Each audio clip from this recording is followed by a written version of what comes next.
are an only child in the room? Okay, none of us. How many of us are a sibling in the room? Those are my siblings. Today, I'm going to be talking about whether the order in which we were born affects our personalities. Why does it affect our personalities? Does this apply to you if you're an only child? And can this affect every family? So this is my cat, Roxy. My family's pride and joy, I would like to say. She has the common stereotype of an only child. She's our only animal. She is an only child of a sort. She fits a stereotype because she's spoiled, she's selfish, and she's very self-absorbed. All the common stereotypes of an only child. Now, why do the only children have these common stereotypes?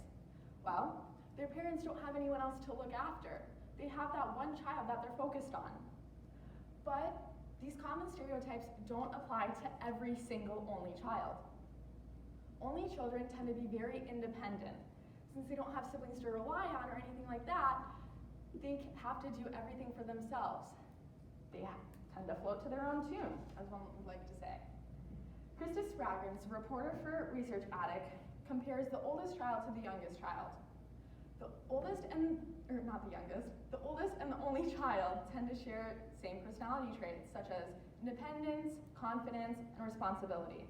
However, the oldest child tends to have the stronger traits out of those. But only children aren't the only ones with these characteristics.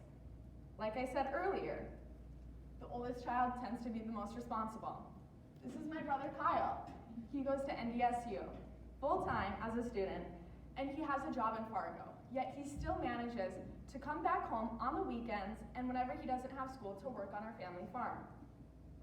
I would consider Kyle responsible. He manages his time wisely in order to fit all of that in. The oldest child is also the one who usually tends to take care of the youngest child, the younger children. This requires responsibility, which also, with that comes control. The weakest trait of the oldest child tends to be controlling. Since they're taking care of their youngest siblings, they tend to be in control. That control also stems into other things, which is why they do tend to have the more control issues. Jocelyn Vu from Parents discusses middle child syndrome. The middle child syndrome is the idea that the middle child is often forgotten, excluded, left out, and it explains why the middle child is oftentimes the people pleaser.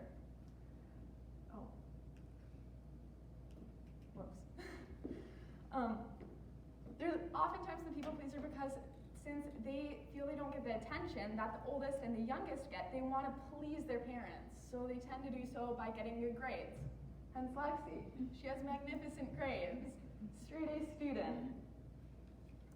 Carly Werner from Parenthood claims that the youngest is the attention seeker, as you can see there.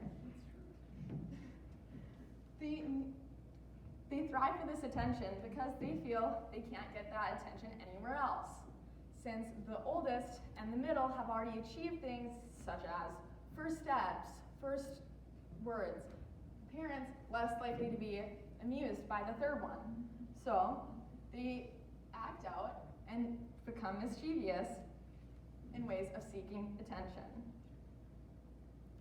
Now, after hearing all these things about how the youngest seeks attention and how they're mischievous, I would like to think that it doesn't apply to my family, even though it clearly does, as you can see. But does this apply to your family?